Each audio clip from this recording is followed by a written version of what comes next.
Kanaafuu macaafa lolaa isa kan Waaqayyoo keessatti caafameera. Caafamee barreeffamee jira. Dubbisu barbaanne kan waan barreeffame sana. Macaafa lolaa kan Waaqayyoo jechuun isaa sii galeera Abumaas. Naaf hin galle akkas goobas. Thank you anyway. Eenyu eeboo nagaan siif haa ta'u. Maaliif dubbadha? Ingilchaa jirtu maannatti. Jirra galata rabbii abbu. Dhaabeet. Maalidha kan itti dhabde mee gaaffii keessan ifanuu Okay, waan dhabe siimu wantootaan dhabe wangeela kee kana keessaa waan hin dhabe tokkoffaa macaafa Shamaariyaa raajichaa takka jedhi. Lammaffaa macaafa raajii Ahayyaa Shamooniyaa lama, macaafa lolaa 3, macaafa mootota seenaa Israa'el 4, macaafa Yihuudaa 5, macaafa seenaa Israa'el 6, macaafa kakuudhaa Macaafa Yihuudaa jira. Hold on.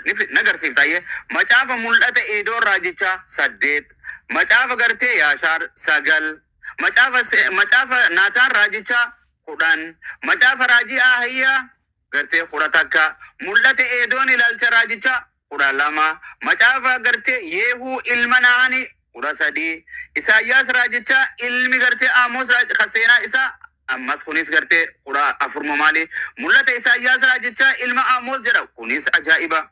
Macaafa Yihuudaa fi macaafa mootota Israa'el lamaan kun walitti amma kan xumuraa macaafa seenaa mootota Israa'el keessatti caafamee jira kan jedhu macaafota kana keessaa tokko agarsiisa.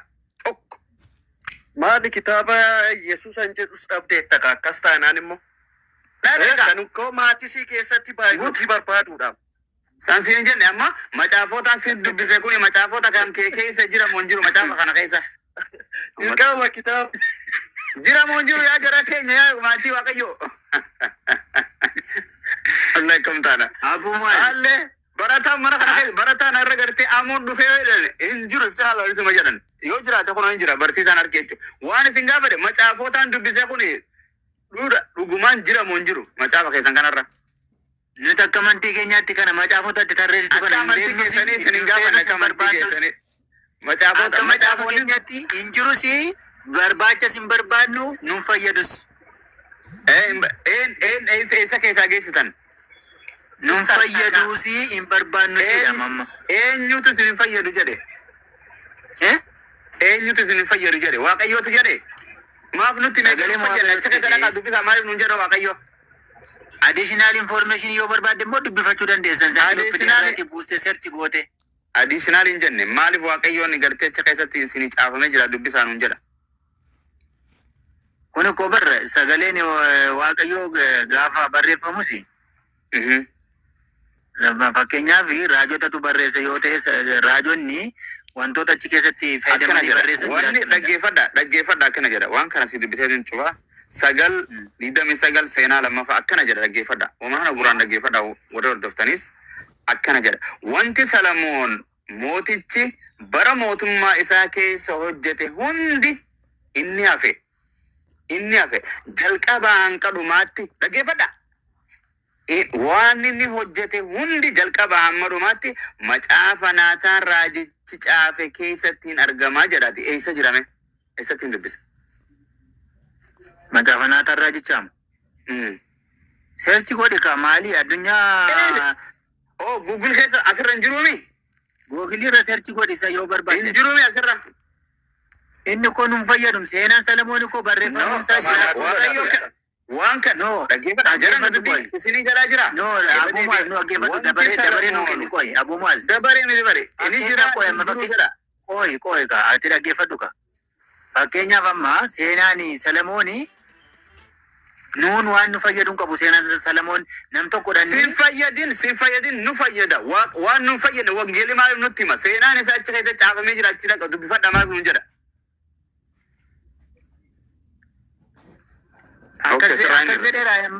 Achi keessa caafamee jira miti jedhe boo akka caafamee maaliif beekne inni dubbisuu qabna. Search godhi ka maarree si fayyada taana nu fayyadu keessaa baasna nuti. Oduuf taratti namaatiin wanta achi keessatti barreeffamu nu fayyada. Eega nuun fayyadne maal abbaa isaatiif wangeelii nutti hima waan kana macaafa kana. Eega nuun fayyadne maaliif isinitti hima? Macaafa kana maal maqaa nutti moggaasa? Dhaggeeffadhu seenaa nama sanaa yoo barbaadde fakkeenyaaf jechuudha. Okay. Amma si jira Google irraa baasi nagarsiisa amma macaafa kana. Okay, that's it. Baasi nagarsiisa macaafa kana Google irraa. 66 dhabde moo 81 dhabde? 81 66 77 dhabe. Bakka feetanii baasa nagarsiisa. Maal goona si agarsiisna nuti macaafa hin jirre gara natti ni jira. Nun fayyaduu miti. Jedha bakka takka sadeenu Amoonis Jiisasiinis eeboon nun fayyadu jedhame takka. Lakki waan 66 keessa hin jirre nu fayyadu. Nun fayyadu jedha wanni waaqayyoon isin fayyadu mee? Kanammoo gaaffii tanti gaafachuu qabdu kun gaaffiin kee kun sirriidha. Garuu immoo namoota istimaaliif akka keessaa fi deebii gaa kan sii deebisan namoonni jiraachuu danda'u. Kasi kun sirri akka ati kanatti naan fudhadha kanatti. Dubbii waaqayyo waan waaqayyo asirratti nun fayyadu bu'aan qabu yeroo jettan wangeelummaan kun bu'aan qabu jechuudha. Maaliif seenaa nutti mee gartee? Maaliif maqaan moggaas? Geeffadhu ani immoo sitti hima. Dhiisi waaqayyo si abaraaru ati dhiisi dubbii kan kee kanaatti cubbuun nu galchuu deemta. Takkaatu waan xiqqoo shi waan ani hubadhe sitti hima. Jedhi. Macaafni qulqulluun jechuudha. Akkani baradhetti akkan baradhetti akkan hubadhetti jiramanii amma namni tokko si barsiisamni ree. Sammuun koreem naannesseetu yaadaa ture. Baasuudhaafi. Yoo sirrii ta'e fudhatu si tobaate garuu yaada koo nan qooda.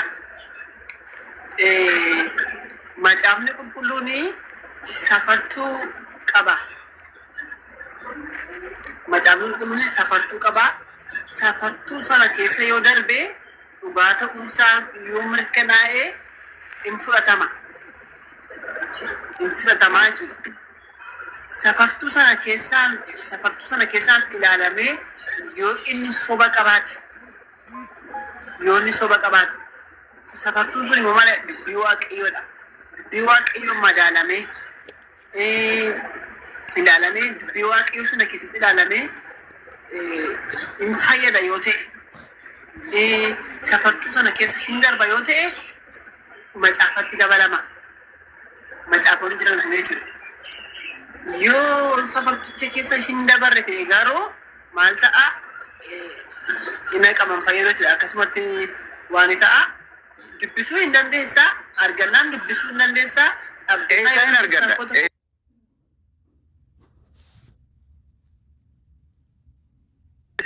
Hafuurri qulqulluun hin sobu. Macaafni kun eessa jira?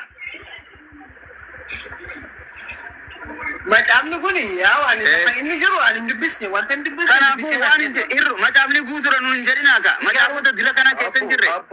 Bakka asirratti na dhaggeeffata. Safartuu sagalee waaqayyootiin ilaalameetu dubbii sobaa keessatti argame kanaafidha kan inni maxxanfame. Kitaabni kun mootummaa beekuutti ammayyuu jira jedhina namana abbu maali beektaa? Eessa jira? Jiraachuu danda'a. Hanga meecerreeshaa danda'an shakkiidha. Danda'an shakkiidha. Danda'an jedha. Akkaanu dhaggeeffadhu. Namni tokko itti gaafatamummaa mataa isaatiin kitaaba keessaa okkutee hambisee itti gaafatamaan uummata miti. Namicha isa kutee keessaa hambise sana. Kanaafuu macaafni kiyya guutuudhaan hin jedhin kaa? Guutuudhaanaaf. Osoo macaafni dilli kun sitti dubbifamaa jiru macaafni kun wangeela keessa jire macaafni kun guutuudhaan jettaa silsaa 6 yookaan 8 ahadoon.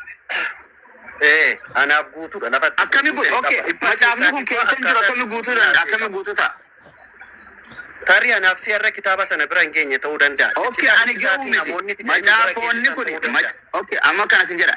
Macaafa okay, maali Isaayyaas raajichaa macaafa. Okay, hold on. Isaayyaas raajichaa macaafa. Kiristaanii dogongoradha jechaa jirta. Qoy. Naa deebisaa deebinis gaafatuun qaba. Dhaabbaru gaafii maal gaafata mata duree kanarratti haasa'u jira. Waan sin jedhe Isaayyaas raajichaa amma macaafni Isaayyaas raajichaa Hisqeel raajichaa kan jedhamu kun raajiidha moo jedhu kun raajii miti? Raajiidha eenyu dubbataa jiru. Okay, hold on. Macaafni Isaayyaas raajichaa nu bira jira moo hin jiru? Jira. Okay, gobal. Naataan raajichaa raajiidha moo raajii miti? Raajiidha. Macaafni isaa meessa jira. Macaafni isaa kun nataan raajichaa keessa dhaqa achi keessa caafamee jira. Naataan raajichaa mee macaafni isaa maali macaafni kun as keessa jiraatee kun as keessa bee maaltu irraa hambise? Macaafni sun qofaatti hidhatee beektaa qofaatti annaatii suni utuu dhufee annaataan sun dhufee wangeela keessaa hin galle. Dubbistee beektaa argiteen beektu. Qofaatti kaa'eera ta'ee beektaa. Eessa jiraan sin jedhe macaafni fadhu as keessa jira fadhu Google keessa naan jedhe eessa jira. Bitiskaanaa waldaa keessaa irratti ergatta malee TikTok. Ni jira hin sin jedhe atuun argine anaan ani masjida keessaan jira waldaan jira ni jira. Bitiskaanaa dhaqii gaafadhu. Arkite okay jira okay sin gaafa amo argitee beektaa. Oko amo argitee beektaa. Amo argitee macaafa naataa raajicha. Ila ani dhugaan dubbadha maal Ana dhugaan dubbadha arkitee beektaa hin sobin kan jedhu caafamee jira abboomi qulqulluu keessatti. dhugaa dubbachaan waaqayyo furfina kenni jedha waan ta'eef akkana akkas kanaaf ani macaafa kana dhugaa soodhaaf argeen beeku kanaan argame barri jireenya keetii waaqayyo si arbis fuuldura kee gamoo gaa'ila konkolaataa hunda waaqayyo sitti akka hin sobin ati gobas okay eebba argitee beektaa macaafa kana akkas dhugaa hin sobin fuuldura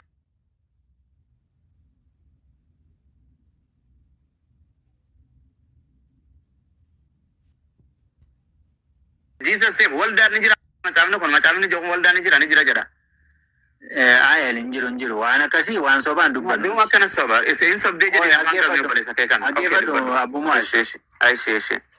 Amma macamni kenya gutun nuti akka kakuarati anuti amanne modelli kenya Gooftaa Yesuus Kiristoos malee waa'ee dubbii macaafota badanii macaafota jiranii sana macaafa bade hin banne jedhe gurbaan ni jira jedhe gaafadhu waldaa kam jira dheeyitee nuuf iddatu gaafadhu isa dura eebboon egaa ni habarba search goona walumaa search goona waldaa kam jira jedhe search no argamee jira ni jira jedhe gaafadhu waldaa kam jira jedhe ni dheeyita waliin kon anaa geejjiba sirraa kafaleen dheeyita bakka feete jiraadhu ay rakkoon waa isaaf osoo hin taane gaafadhu gaa dura waldaa kam jira jedhe ni gaafadhu hin fite jedhe boru Amma me gafane singa busa yonsi gafane singa busa gafaddu ana duratti oy ati fidatti ati ni fidda boru ebo ke ebi fami inni asigafa sigagafa nuti so mafi ni gafata ko mata wara mata dure dubbis mata dure wan karra wan fete na gafaddu mata dure kan ratti wan sinjere en gaseber gafaddu yon gafane gadi boy ebo ni argita macaaficha hai dubbi yakmati maaliif barbaachise garuu macaafni kun dhufuuni maqaala guutummaatti maaliif dhaqee ofiisaa deemee barbaaddatee hin argatu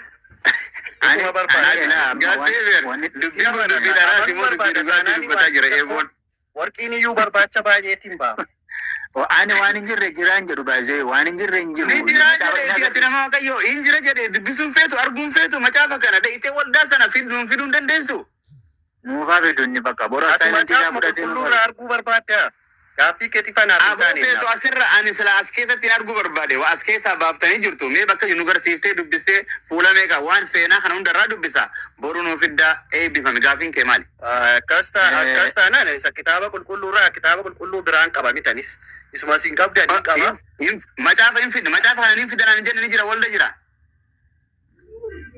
isa be jira takka hin jira naan jenne maati ummata irratti boruun fidan jenne sakana siin gaafadhaan ilaalaa jira isaa dhageeranis waan ni jira naan jenne akka argite ni jira naan jenne bal'inaan innaa sobne ifi boruun hin fidan naan jetteemi jiraannaan bu'e bakka deema manna gaafattaami deem soba eegale gartanii an nama pheentee sobdun jaaladhu hin sobin gurbaan kun ammani jira boruun sii fidan naan hin jenne walda jira argite eeyyee walda jira naan jedha Injiru, Abu Mas.